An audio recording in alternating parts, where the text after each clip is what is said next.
Okay, hey, happy Friday, happy springtime.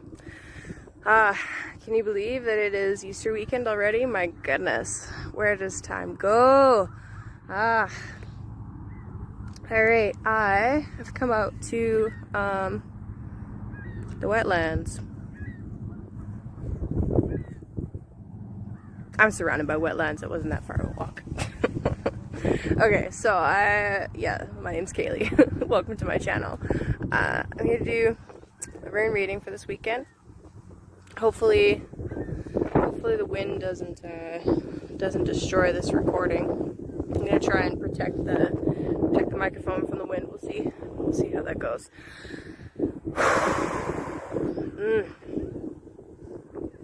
That's really nice out today.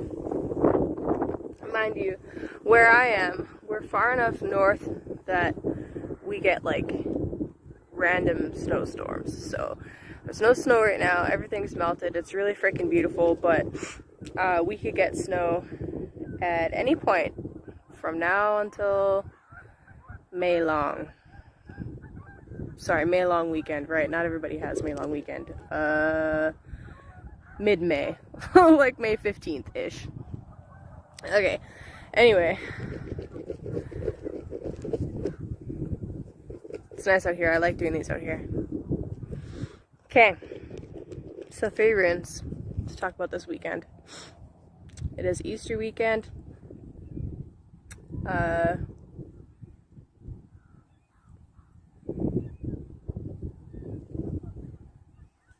That's hilarious. It's Easter weekend and I was just kind of debating what I wanted to say about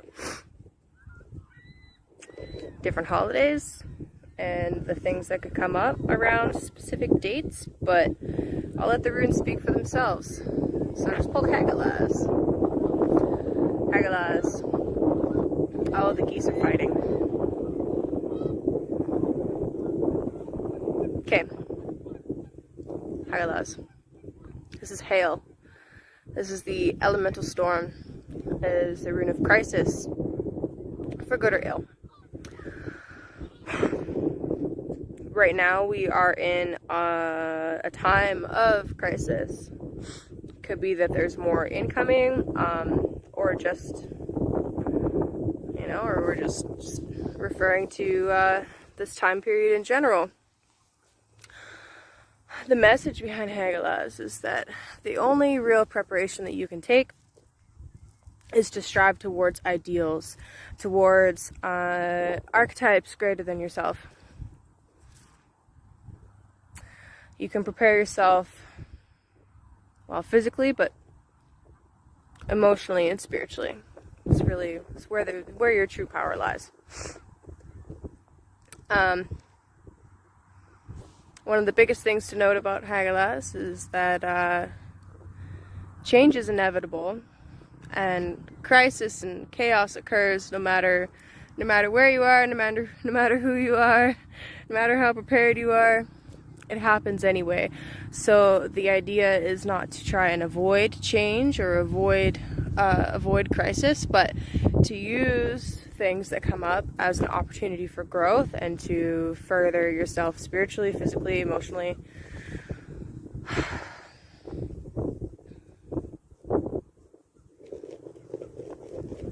That's Hagalaz. The next rune. The tree of life, Elaz or Algas. This is the elk, or the yew tree.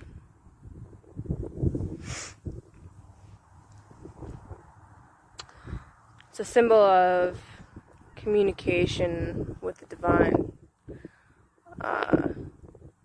which is life. Divine inspiration, you could say. To someone that is unprepared, this can be a dangerous energy. If you are not ready for it, if you're not ready for the awakening or the energies that come with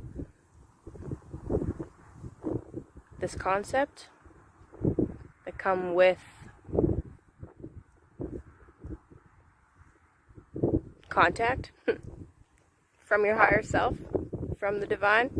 If you're not ready for that, if you're not prepared for that physically, spiritually, emotionally, it can destroy you. That's the only negative really with this rune. Well, the other negative side is if you deny it or stop it, or there's a blockage and you are already on that path, then it can be like a spiritual death.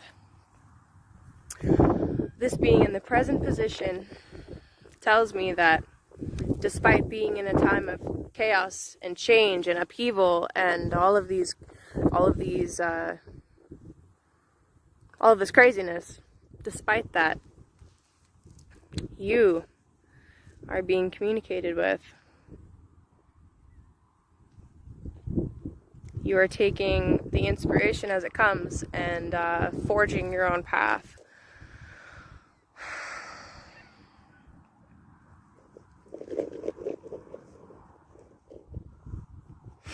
Oh, beautiful. That's so funny. The last time I came out here, this rune came up. Othala. Also, something interesting to note about Elas or Alges that I literally just noticed. It's number 15. You can see there, 10V. Number 15 in the tarot is the devil. The devil's not a bad energy. Not by any means. If you are not able to harness this energy and use it to become a higher version of yourself, if you're not able to use it as inspiration and you allow it to enslave you, or stop it and allow others to enslave you, that's really where the danger of the devil and where this energy comes in. It's also kind of interesting because it's an elk, right? It's a tree or a horned animal, and on the devil card that you use a goat. It's Pan or Baphomet. It's very interlinked concepts that of course have been completely demonized and destroyed by Christianity, but that's another rant for another time. Okay, Othala. This is number 24. It's the last rune in the Elder Futhark set. Othala indicates, see how there's a diamond with a V attached to it? Indicates a sacred enclosed space.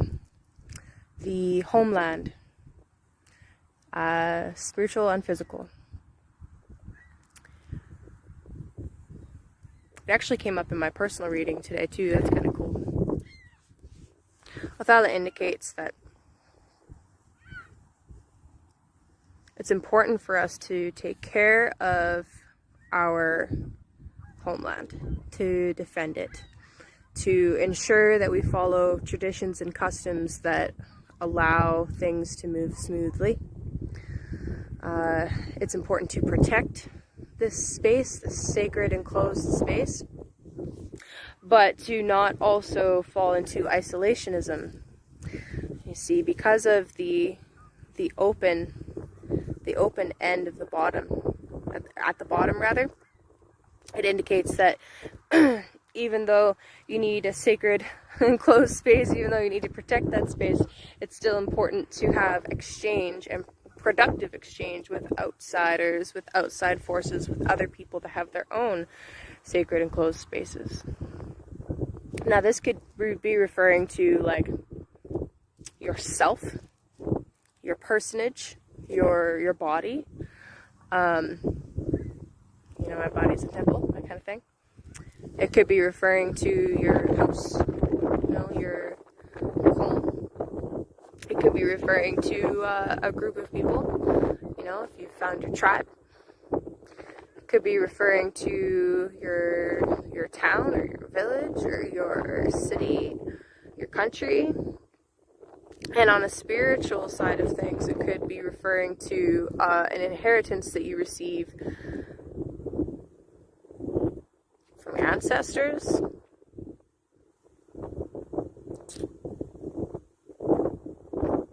Doesn't necessarily indicate that there's any physical thing that's coming to you, but could very well just be talking about spiritual concepts. So take that for what you will. But to me, this reading seems like, yes, we're in a time of upheaval and chaos, and there's things being thrown at us that we can't control. But it's still important to pay attention to them. Access your intuition, higher knowledge, be connected to the divine, and use that as inspiration to build, to network, to connect, to ensure that you have a stable and prosperous home base. That's really what this rune is about.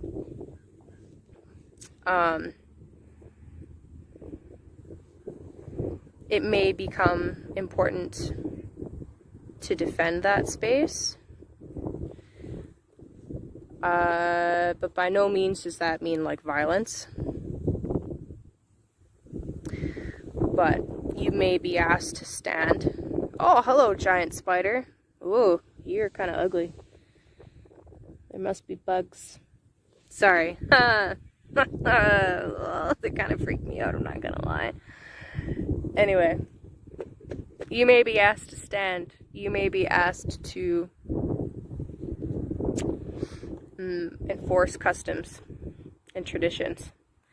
The only thing about Othala is if these things are not followed, then it leaves room for authoritarianism to come in and destroy the fabric of that society, the fabric of that culture, you could say. Which ultimately leads to destruction of the whole. So there's a subtle warning there. Okay, my friends, going to continue my walk. Have a wonderful weekend. Enjoy this lovely weather. Hopefully you have nice weather where you are. Peace.